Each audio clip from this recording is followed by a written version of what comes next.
अब इसी तरह से जो सेल्फ हेल्प बुक्स हैं, ऑलमोस्ट जितनी भी सेल्फ हेल्प बुक्स हैं उनको एनालाइज किया गया, तो उनमें भी 11 प्रिंसिपल्स मिले जो कि बार बार रिपीट हो रहे हैं। अगर आप सेल्फ हेल्प बुक्स को देखेंगे तो आपको पता चलेगा कि ऑलमोस्ट सेम स्टफ ही होता है जो कि बार बार रिपीट हो रहा होता है, कभी एक तरह से कभी इस तरह से वो आपको बताया जा रहा होता है। जिस तरह मैंने इस वीडियो के शुरू में बात की थी कि जो प्रिंसिपल्स हैं वो सेम रहते हैं, बस उनको जो फॉलो करने का, जो उनसे इफेक्टिव रिजल्ट्स लेने का एक वे होता है, जो भी एडवांस्ड वे है, जो एक बेहतर वे है, वो हमें टाइम के साथ पता चल जाता है जैसे जैसे कोई नई रिसर्चेस या कोई नई एडवांसमेंट्स आती हैं। सैमुअल समाइल्स ने पहली सेल्फ हेल्प बुक 1859 में लिखी थी। उस बुक का नाम भी सेल्फ हेल्प ही था। अगर उसमें भी आप देखें तो उस टाइम पर जो कामयाब लोग थे उनकी जिंदगी के जो लेसन थे वो उनके अंदर बताए हुए थे। अगर आप जनरली भी देखें, अगर आपने कुछ बुक्स पढ़ी हैं या अगर आप कंसल्ट करेंगे या कुछ वीडियोस वगैरह इन पे आप देखेंगे तो बहुत कम होगा कि अगर आपको कोई नई इन्फॉर्मेशन मिलेगी, कोई एक नया वे आपको मिल जाएगा, लेकिन प्रिंसिपल जो है वो सेम रहेंगे। मार्कस ऑरेलियस थे, उन्होंने मेडिटेशंस के नाम से बुक लिखी थी, काफी फेमस है। एक ट्वीट साइज उसमें 1 लाइनर 2 लाइनर हमें एडवाइसेस वगैरह दी होती हैं। अब उनमें भी सेम स्टफ बताया जा रहा था। अब मार्कस ऑरेलियस ने ये जो बुक जो मेडिटेशंस लिखी थी ये ऑलमोस्ट उन्होंने कोई सन 170 या 180 में लिखी थी। तो बेसिकली प्रिंसिपल्स जो हैं वो सेम ही रहते हैं। अब ये जो डिफरेंट बुक्स जो एनालाइज की गई हैं उनमें जो 11 प्रिंसिपल्स हैं वो भी हम डिस्कस कर लेते हैं। उनमें जो सबसे पहला प्रिंसिपल आपको मिलेगा वो है टेक वन स्मॉल स्टेप। आप बस स्टार्ट करें, जिस तरह भी आप करना चाहते हैं आप शुरू करें। अरिस्टोटल ने भी आज से 2000 साल पहले कह दिया था कि you become what you repeatedly do. अब जो करते हैं आप वही होते हैं। बेसिकली ये हैबिट से रिलेटेड भी हो सकता है कि आप एटलीस्ट स्टार्ट करें, स्मॉल को टाइनी चेंजेस आप करना शुरू करें, फिर उस पर बिल्ड करते जाएं। जापान में भी एक मशहूर टर्म यूज होती है, आपने सुनी होगी, काइजन के नाम से। ये बेसिकली कहते हैं कि आपने अपनी सर्विसेज, अपने प्रोडक्ट को, अपनी लाइफ को जिस तरह भी आपने बेहतर बनाना है तो जो इंक्रीमेंटल चेंजेस है उनके जरिए से आप इसको बेहतर बना सकते हैं। ये जो आप चेंजेस करते हैं और फिर आपकी हैबिट्स बन जाती हैं, ये आपके लिए बहुत हेल्पफुल होती हैं। बेसिकली जब एक दफा आपकी कोई हैबिट बन जाती है ना तो वो आपको रेपिटेशन से निकाल देती है, चाहे स्मॉल चेंजेस के थ्रू ही सही, लेकिन एक दफा जब आप एक हैबिट डेवलप कर लेते हैं, एक हैबिट आप बिल्ड कर लेते हैं ना, तो वो हैबिट आपकी लाइफ टाइम हेल्प करती है। वो हैबिट बेसिकली जो आपकी एक विल पावर होती है उसको खत्म कर देती है। आपको विल पावर से निकाल के आपको ऑटोमेटिसिटी में, जो एक ऑटोमेटिक जो दुनिया है उसमें आपको ले जाती है। ये जो रेपिटेशन होती है ना, इसका आपको ये फायदा होता है। मिसाल के तौर पर आप जब भी कोई काम पहली बार करने लगते हैं तो आपको विल पावर की जरूरत है। आप स्टार्ट करते हैं, आप अपने आप से तहिया करते हैं, कुछ आप कदम उठाते हैं, फिर आप करते हैं। लेकिन जब आप स्मॉल को इंक्रीमेंटल चेंजेस से ही उसके जरिए से एक हैबिट डेवलप कर लेते हैं ना, वो आपकी सेकंड नेचर बन जाती है। मिसाल के तौर पर अगर आप जिम वगैरह ज्वाइन करना चाह रहे हैं तो जरूरी नहीं है कि आप कहें कि मैंने 50 किलो अपना वजन कम करना है, मैंने ये सब कुछ छोड़ देना है, मैंने डाइट करना है। अगर आप स्मॉल स्टार्ट करेंगे, कोई इंक्रीमेंटल चेंजेस लेके आएंगे, यानी अगर आप अपनी हैबिट को जो आप डेवलप करने लगे हैं, अगर आप उसको शुरू में इतना स्मॉल बना देंगे, इतना आपका स्मॉल स्टेप होगा कि कोई पॉसिबिलिटी ही नहीं है कि आप उसको छोड़ें, कि आप उस पर लाजमन अमल करेंगे। मिसाल के तौर पर आप जिम जाने की बजाय, सारा कुछ डिज़ाइन करने की बजाय कि मैं अगर ऑफिस जाता हूँ तो मैं जो ऑफिस के रास्ते में जिम है वो चूज़ करूँगा, अपनी सैलरी में से इतना बजट साइड में रखूँगा, जिम की फीस दूंगा, ट्रेनर होगा नहीं होगा, डाइट करूँगा, ये सब एक साथ करने के बजाय अगर आप सिर्फ ये सोचें कि मैं कल जिम जाने के सिर्फ कपड़े निकालूंगा, कपड़े निकाल के रख दूंगा, पहने भी चाहे ना, फिर मैं जूते पहनूंगा, अगले दिन के लिए ये कर लें, या एक हफ्ता आप एक ही जो आपकी हैबिट है जो आप डेवलप कर रहे हैं आप सिर्फ उसी को कंटिन्यू करें, उसी पर आप फिक्स रहें। जब आप जिम भी जाते हैं तो जरूरी नहीं है आप जाते ही इंस्ट्रक्टर से मिलें, इंस्ट्रक्टर हायर करें और ट्रेन करना शुरू कर दें। आप सिर्फ ये कहें कि मैं 5 मिनट के लिए जाऊंगा, मैं सिर्फ वहां जाके बैठूंगा, मैं सिर्फ देखूंगा। फिर आप जब स्टार्ट करेंगे मैं सिर्फ 2 मिनट के लिए करूंगा, मैं सिर्फ 5 मिनट के लिए करूंगा, तो अल्टीमेटली एक टाइम आएगा कि आप पूरे का पूरा सेशन करना शुरू कर देंगे और फिर उसके बाद वो आपकी नेचर बन जाएगी। आहिस्ता आहिस्ता आप अपने उस जो मंजिल है, जो भी आप हैबिट डेवलप करना चाह रहे हैं, आप उसकी तरफ बढ़ते जाएंगे। फिर एक टाइम आएगा कि जिम जो है वो आपकी सेकंड नेचर बन जाएगा। फिर जिस रात आपने जिम नहीं किया होगा या दिन को नहीं किया होगा तो आपको बड़ा अजीब फील होगा। तो बेसिकली हैबिट्स की ये पावर होती है। अब ये जो कोर्स है इसमें हैबिट्स के नाम से एक पूरा चैप्टर है, उसमें तमाम जितनी भी साइंटिफिक स्टडीज हैं और जो डिफरेंट वेज हैं वो आपके साथ डिस्कस किए जाएंगे। बल्कि उसमें शायद 1 मंथ का एक कंप्लीट प्लान भी है कि किस तरह से आपने हैबिट्स डेवलप करनी है। वो आपको हैबिट्स डेवलप करने में बहुत हेल्प करेगा। अब जब इंशाल्लाह उस चैप्टर का टाइम आएगा तो वो भी आपके साथ डिस्कस किया जाएगा। तो ये जो सेल्फ हेल्प बुक्स हैं, इसका जो सबसे पहला प्रिंसिपल है जो कि बार बार रिपीट हो रहे हैं, 11 प्रिंसिपल्स में से जो पहला प्रिंसिपल है वो है टेक वन स्मॉल स्टेप। अब स्टार्ट करें, जैसे भी आप करते हैं बस स्टार्ट करें, कामयाबी आपको मिल जाएगी। अब इसके बाद जो दूसरा प्रिंसिपल आता है वो है change your mental models, change your mental maps. ये बेसिकली आपको ग्रोथ माइंडसेट के बारे में बताता है। अगर आप डिफरेंट बुक्स पढ़ेंगे, वीडियोस देखेंगे, तो आपको बताया जाएगा if you believe it you can do it, या फिर आपको बताया जाएगा कि आपका जो भी गोल है आप उसको विजुअलाइज करें, फिर आप बैकवर्ड्स काम करना शुरू करें, आप देखें कि आप वहां तक कैसे पहुंच सकते हैं। आपका वो गोल है, फिर आप पीछे देखते हैं कि आप अभी किस जगह पे खड़े हैं, आपका वो गोल कहाँ पे है, आपका नेक्स्ट स्टेज आपके लिए क्या होगा। एक तो ये है कि आप आज के टाइम पे खड़े हैं और अपने उस गोल के लिए प्लान करें, एक ये है कि आप अपने उस गोल को देखें कि आप वहाँ तक पहुँच चुके हैं, अपनी मंजिल तक पहुँच चुके हैं, और फिर देखें कि आप अगर बैकवर्ड जाते हैं तो आपके क्या क्या रास्ते से या क्या क्या हर्डल्स थी जो कि आपको क्रॉस करना पड़ी। तो बेसिकली डिफरेंट बुक्स या डिफरेंट जो वीडियोज़ हैं, मोटिवेशनल जो वीडियोज़ होती हैं, उनमें इस तरह के मेंटल मॉडल्स या मेंटल मैप्स आपको बताए जाते हैं। बेसिकली जिस तरह हम पहले भी बात कर चुके हैं, आपको प्लान करना है, आपको प्लानिंग का पता होना चाहिए कि मैंने अपने गोल तक कैसे पहुंचना है, क्योंकि प्रोसेस में आपको टाइम लगना है। एक ये लॉन्ग गेम है, जब तक आपकी ज़िंदगी है, आपकी डिज़ायर्स ख़त्म नहीं होंगी, आपको एक चीज़ मिल जाएगी, फिर आप दूसरे की ख्वाहिश करेंगे। लेकिन अगर आपको पता है कि मैंने प्लान कैसे करना है और आपको पता है कि मैंने पहुंचना कहाँ पे है, तो आप मोटिवेटेड भी रहेंगे, डिसिप्लिन्ड भी रहेंगे, और वहाँ पे आप इंशाल्लाह टाइम के साथ पहुंच भी जाएंगे। जो तीसरा प्रिंसिपल आपको इसमें मिलेगा वो ये है कि do it even if you are scared. मैंने एक चीज़ पढ़ी थी, मुझे वो बहुत अच्छी लगी थी। उसने कहा था कि if you are scared do it scared. अगर आप डरे हुए हैं तो डरे हुए करें। ये नहीं है कि आप डर गए तो साइड पर बैठ जाएं। तो डरना एक और चीज़ है, लेकिन जो काम आपने करना है वो आप एफर्ट तो करें, वो आप स्ट्रगल तो करें। ये वाला जो प्रिंसिपल है ये इन डिफरेंट बुक्स में या जो डिफरेंट वीडियोज़ हैं उनमें बेसिकली आपका माइंडसेट शिफ्ट करने की कोशिश करता है कि आप फेलियर को अपने लिए कोई कैटास्ट्रॉफिक, कोई इस तरह का कोई इवेंट नहीं देखते कि बस अब वो एंड है, अब सब कुछ खत्म हो गया है, बल्कि आप उसको एक लर्निंग एक्सपीरियंस के तौर पर लेते हैं। आप बल्कि जो वर्स्ट चीज़ें होती हैं, जो मिस्टेक्स होती हैं, आप एक्सपेक्ट करते हैं, आप उनको वेलकम करते हैं। अभी जिस तरह मैंने बात की थी कि एक ही चीज़ होती है लेकिन डिफरेंट तरीकों से वो हमें बताई जा रही होती है। अब इन बुक्स में आपको ये भी बताया जाएगा कि do what you think you can not do. अब बात वही है लेकिन आपको एक और तरीके से बताया जा रहा है, या आपको बताया जाएगा कि do one thing every day that you think you can not do, और do one thing every day that scares you. जो भी चीज़ आपको लगता है कि मैं नहीं कर सकता, उसको आप करें। अब चीज़ बेसिकली वही है कि चाहे आप स्केयर्ड हैं, आप करें, आप एटलीस्ट रिस्क लें, गलतियां करें। ये चीज़ हम उस ग्रेजुएशन स्पीच में भी देख चुके थे। अभी आप आगे देखते जाएंगे कि ये प्रिंसिपल्स इवन इस एनालिसिस में भी बार बार रिपीट हो रहे हैं। जो ग्रेजुएशन स्पीचेस में आप देखेंगे उनमें से कुछ आपको इन सेल्फ हेल्प जो बुक्स हैं इनमें नजर आएंगे, फिर साइकोलॉजी में देखेंगे, फिर हम जो एंशिएंट जो विजडम है, जो ग्रीक फिलॉसफी है, उसमें देखेंगे। तो ये जो एनालिसिस है ये भी, इनमें भी काफ़ी चीज़ें ओवरलैप हो रही होंगी। तो प्रिंसिपल्स जो हैं वो सेम ही होते हैं, बस वही बार बार रिपीट हो रहे होते हैं। और वो प्रिंसिपल्स क्या हैं वो भी हम डिस्कस करेंगे। अभी तो सिर्फ आपको एनालिसिस बताया जा रहा है, वो प्रिंसिपल्स भी आपके साथ मैं बाद में डिस्कस करूंगा ताकि कोई कंफ्यूजन ना रहे। अभी तो सिर्फ आपको एनालिसिस बता रहा हूँ। तो इस तीसरे प्रिंसिपल में बेसिकली हमें ये बताया जाता है कि आप एटलीस्ट रिस्क लें, चाहे आप स्केयर्ड हैं आप ट्राई करें। आपको इवन जो बुक्स हैं उनका टाइटल भी ऐसा मिलेगा, feel the fear and do it anyway. तो बात वही है, अब या तो उस बुक के टाइटल में या उस बुक में जिस तरह भी वो प्रेजेंट की जा रही है, लेकिन बात सेम ही है, प्रिंसिपल सेम ही है। अब इसके बाद जो चौथा प्रिंसिपल आता है वो है इंस्टेंट जजमेंट इज बैड। वो जो हम उसमें बात कर चुके हैं, बी काइंड, ग्रेजुएशन स्पीचेस में था कि कोई भी इंस्टेंट जजमेंट है किसी को लेकर या इवन अपने आप को भी लेकर, आप जो फौरन एक जजमेंट क्रिएट कर लेते हैं कि ये है ही ऐसा या होना ही ऐसा था, तो ये आपको नुकसान देता है। अब आपने देखा होगा, आपको डिफरेंट बुक्स में या डिफरेंट जो टेक्निक्स बताई जाती है उसमें कहा जाता है लंबा आप सांस लें, डीप ब्रेथ आप लें, 10 तक गिने, आपको ओपन माइंडेड होना चाहिए। ये आपको बताया जाता है कि walk a mile in someone's shoes. फिर आपको बताया जाता है कि आपको नहीं पता कि कौन क्या कोई स्ट्रगल फेस कर रहा है, उसकी क्या फाइट्स हैं, तो जितना हो सकता है आप दूसरे के साथ काइंडनेस से पेश आएं। तो बेसिकली आपने रश जजमेंट्स जो है वो अवॉइड करनी है, अपने लिए भी और दूसरों के लिए भी।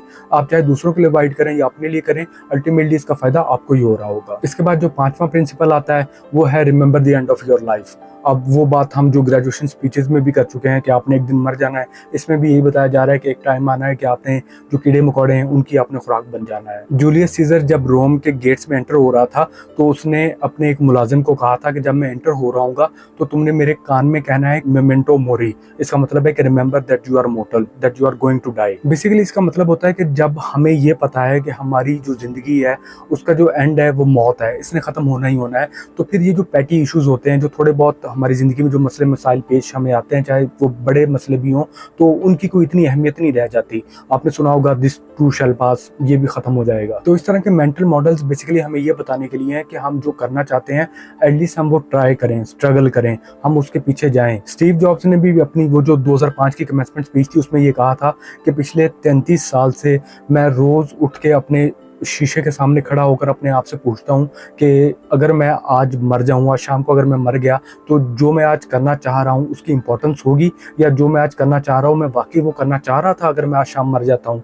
और अगर बहुत दिनों तक मुझे ये जवाब मिलता रहा है कि नहीं मैं ये नहीं करना चाहूँगा, अगर मैंने आज शाम को मर जाना है, तो फिर वो कहता है कि मुझे पता है कि मुझे कुछ चेंज करना है, तो मैं फिर अपने जो भी वे होता है, जो भी मैं कर रहा होता हूँ, जो अपने जो गोल्स होते हैं उनको मैं चेंज कर देता हूँ। स्टीव जॉब्स ने कहा था कि जब आपको पता है कि मैंने मर जाना है और आपको अपनी मौत याद है, तो आप ऑलरेडी नेकेड हैं, आपके पास कुछ भी ऐसा नहीं है जो आपने लेके जाना है।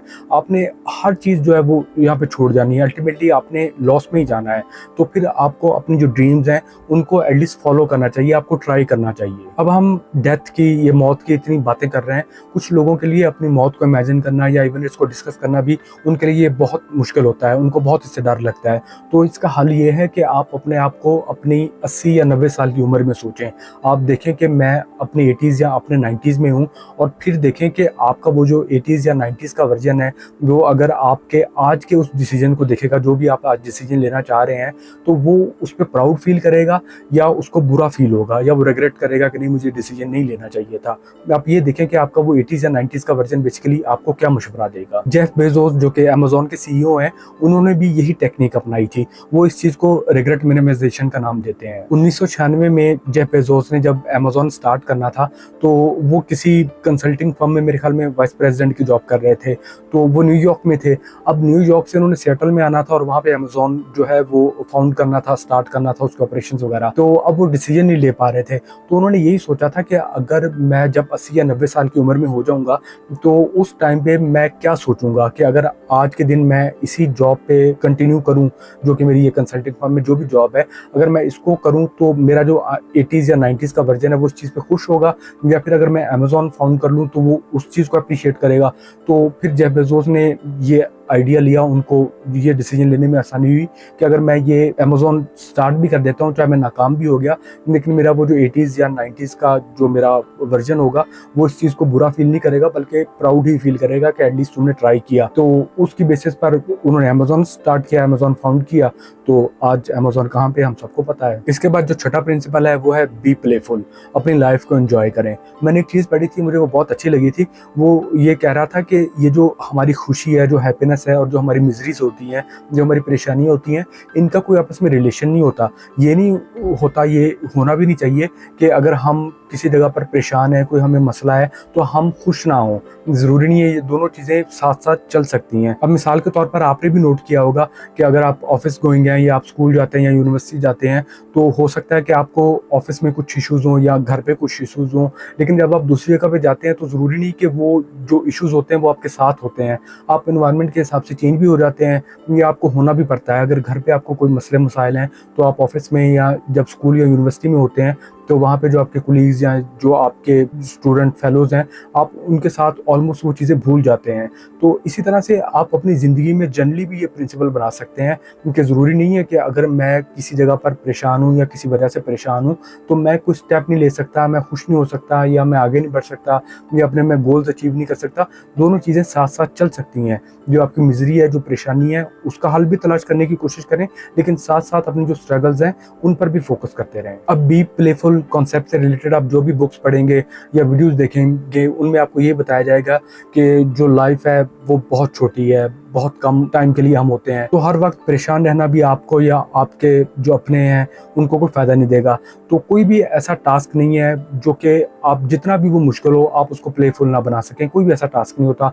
आप अगर स्ट्रगल करेंगे, थोड़ी सी एफर्ट करेंगे, तो आप किसी भी चीज़ को बखुशी कर सकते हैं। वो जैसे मैंने पहले बात की थी कि जो हैप्पीनेस और मिजरीज हैं, इनका आपस में कोई रिलेशन नहीं होता, दोनों साथ साथ चल सकती हैं। इसके बाद जो सातवां प्रिंसिपल है वो ये है कि बी यूजफुल टू अदर्स। जब आप कामयाबी के सफ़र पर चलते हैं या आप कामयाब हो चुके होते हैं, तो आपको चाहिए कि आप दूसरों की भी हेल्प करें, या आप जैसे चाहते हैं कि लोग आपको ट्रीट करें, आप वैसे ही दूसरों को भी ट्रीट करें। लेकिन बाज़ औक़ात ये होता है कि जैसे आप दूसरों को ट्रीट करते हैं वो वैसे आपको ट्रीट नहीं करते, या आप इन चीज़ों से तंग आ जाते हैं। तो इसका जो हल है वो ये है कि आप दूसरों के लिए यूज़फुल रहने की कोशिश करें, यानी आपकी वजह से किसी को एटलीस्ट कोई नुकसान ना पहुंचे। ये सारी चीज़ें आपको इस प्रिंसिपल में बताई जाएंगी, जो भी आप बुक्स या वीडियोस वगैरह इस प्रिंसिपल से रिलेटेड डिस्कस करेंगे। इसके बाद जो 8वां प्रिंसिपल जो आपको ऑलमोस्ट हर जगह रिपीट होता हुआ मिलेगा, वो है कि perfectionism is equal to procrastination. आप कह रहे होते हैं कि मैं परफेक्ट हूँगा तो मैं स्टार्ट करूँगा, तो आप वो परफेक्ट नहीं हो रहे होते, बेसिकली आप प्रोक्रेस्टिनेट कर रहे होते हैं, आप चीज़ों को टाल रहे होते हैं, क्योंकि परफेक्ट रिजल्ट्स पॉसिबल नहीं है, इम्पॉसिबल है। आपको परफेक्ट रिजल्ट्स कहीं भी नहीं मिल सकते। अगर आप कहते हैं कि मैं परफेक्ट हूँगा फिर ही मैं चलूँगा, तो इसका मतलब है जो आपके फ्लॉज हैं आप उनको इम्ब्रेस नहीं करेंगे, आप उनको एक्सेप्ट ही नहीं करेंगे। अगर आप कोई हैबिट अपनी फॉर्म करना चाह रहे हैं, तो अब जब आप हैबिट फॉर्मेशन पे आप चलेंगे तो वो तो एक स्लो प्रोसेस है, उसमें आप गलतियां भी करेंगे, आप स्लिप भी होंगे। लेकिन अगर आप परफेक्शनिज्म पे चल रहे हैं तो आपको अपनी हैबिट ही डेवलप नहीं कर पाएंगे। तो बेसिकली बहुत सारी चीज़ें ऐसी होती हैं जो कि आप करने से सीखते हैं। ज़रूरी नहीं है कि आप बैठे रहेंगे, पूरी तैयारी करेंगे फिर ही आप उसको करेंगे। हो सकता है आप पूरी तैयारी के साथ जाएं, आप फिर भी ना उसको कर पाएं। बहुत सारी चीज़ें ऐसी हैं, आप उनको करेंगे, जो भी आपको गलतियाँ फेस करना पड़ती हैं उनसे आप कुछ सीखेंगे, फिर आप उस चीज़ को इफेक्टिवली कर सकेंगे। अब जब आप इससे रिलेटेड बुक्स को पढ़ेंगे तो इसमें डिफरेंट आपको चीज़ें बताई जाएंगी, fake it till you make it, इस तरह की चीज़ें होंगी, लेकिन सबका मतलब एक ही है कि अगर आप परफेक्शनिज्म का वेट कर रहे हैं तो बेसिकली आप प्रोक्रेस्टिनेट कर रहे हैं। इसके बाद जो 9वां प्रिंसिपल है, जो कि डिफरेंट फॉर्म्स में रिपीट हो रहा होता है, वो बेसिकली आपको ये बताता है कि आपको रेस्ट की भी ज़रूरत है। आप जो डिफरेंट बुक्स पढ़ेंगे या वीडियोस देखेंगे तो आपको ये बताया जाएगा कि आपको स्लीप की भी ज़रूरत है, आपको सोने की ज़रूरत है, एक्सरसाइज करें, चिल करें, और यही चीज़ें आप रिपीट करते रहें। यानी आप मेहनत भी करें, आराम भी करें, एक्सरसाइज की भी ज़रूरत है, अपनी बॉडी को भी तवज्जो दें।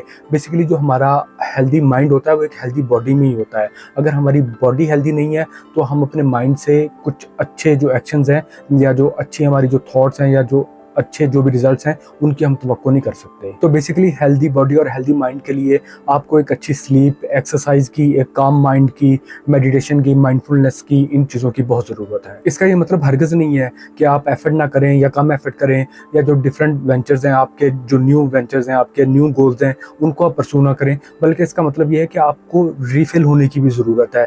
आप हमेशा एक ही चीज़ को परसू नहीं कर सकते, आपको बैलेंस्ड एक अप्रोच की ज़रूरत है। अब इसके बाद जो 10वां प्रिंसिपल रिपीट हो रहा होता है वो ऑलमोस्ट हर बुक में, और खासतौर पर जो गोल सेटिंग रिलेटेड बुक्स हैं उनमें तो आपको ये बहुत मिलेगा। Mindfulness, meditation, stress, anxiety related जो बुक्स हैं उनमें भी आपको ये बहुत मिलेगा। वो ये है कि राइट इट ऑल डाउन। जो भी आप चाहते हैं, आप कुछ प्लान करना चाह रहे हैं, विजुलाइज करना चाह रहे हैं, अचीव करना चाह रहे हैं, जो भी आप चाहते हैं आप उसको लिखें ताकि आपको क्लैरिटी मिले। अब आप डिफरेंट बुक्स देखेंगे, किसी में आपको बताया जाएगा कि आप लिस्ट बनाएं, 3 लिस्ट बनाएं जो भी आप करना चाह रहे हैं। आप उसमें जो काम अभी कर सकते हैं उसको एक कॉलम में लिख लें, एक लिस्ट में लिख लें। जो आप डेफर कर सकते हैं उसको दूसरे में लिख लें, जो आप डेलीगेट कर सकते हैं उसको तीसरे में लिख लें।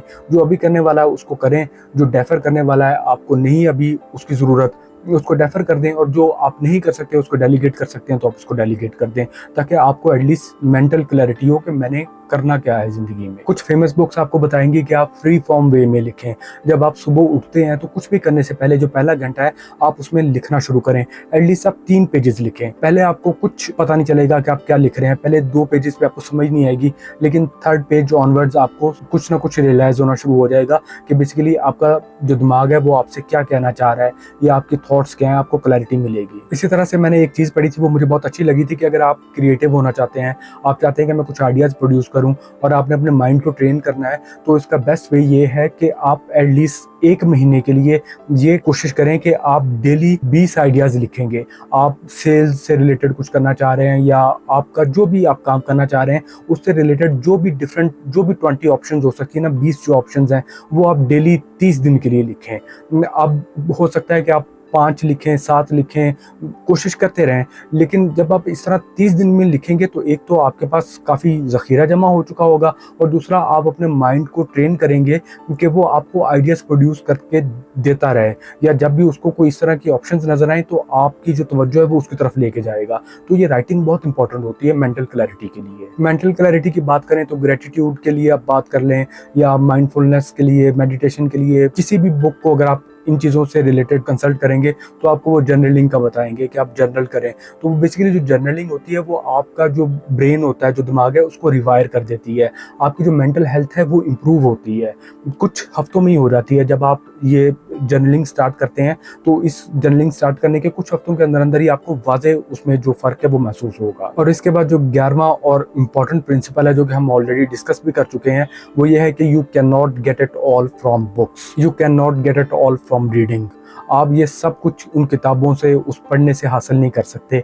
एक टाइम आएगा कि आपको वो किताब छोड़ना होगी, आपको कुछ ना कुछ अपने जो भी काम है वो करने होंगे, ताकि आपको ये भी पता चले कि आपकी लिमिटेशंस क्या है। आप विशफुल थिंकिंग में ना बैठे रहें कि मैं जो करना चाहूँगा मैं कर लूँगा। आप स्टार्ट करें, आप इन किताबों को छोड़ें, इस दुनिया से निकलें, फिर आपको पता चलेगा। इस प्रिंसिपल से रिलेटेड जो बुक्स हैं वो आपको ये भी बताएंगी कि आपको एक अकाउंटेबिलिटी पार्टनर की भी ज़रूरत है, ताकि अगर आप परसिस्ट ना कर पा रहे हो, आप कोई जो स्टेप है उसको स्किप कर रहे हो, तो वो आपको अकाउंटेबल होल्ड करे और आपको परसिस्ट करने में हेल्प करे। तो ये डिफरेंट 11 प्रिंसिपल्स हैं जो कि हमें जो फेमस सेल्फ हेल्प बुक्स हैं उनका एनालिसिस बताता है कि ये 11 प्रिंसिपल्स ऑलमोस्ट तमाम जो बुक्स हैं सेल्फ हेल्प रिलेटेड उनमें रिपीट हो रहे होते हैं। आपने एक चीज़ नोट की होगी कि प्रिंसिपल्स जो आपके साथ डिस्कस किए गए हैं इनमें इमोशंस, एंग्जाइटी वगैरह इस तरह की चीज़ें शामिल नहीं है। उसकी रीज़न ये है कि जो सेल्फ हेल्प इंडस्ट्री है इसके 2 पार्ट्स हैं। अभी दूसरे पार्ट पे ज़्यादा फोकस अभी कुछ अरसा में उस पे फोकस होना शुरू हुआ है। इसका जो पहला पार्ट है वो परफॉर्मेंस से रिलेटेड है, परफॉर्मेंस सेल्फ हेल्प है। ये शुरू से लोग इस पे काम करते आ रहे हैं, शुरू से बुक्स इस पे लिखी जा रही हैं। उसमें success, mindset, habits, persistent, productivity वगैरह इस तरह की चीज़ें डिस्कस की जा रही होती हैं, जो कि अभी हमने जो प्रिंसिपल्स डिस्कस किए हैं उनमें भी हमने जो नोट किया है। जो दूसरा पार्ट होता है वो वेलबीइंग रिलेटेड है, वेलबीइंग सेल्फ हेल्प रिलेटेड है।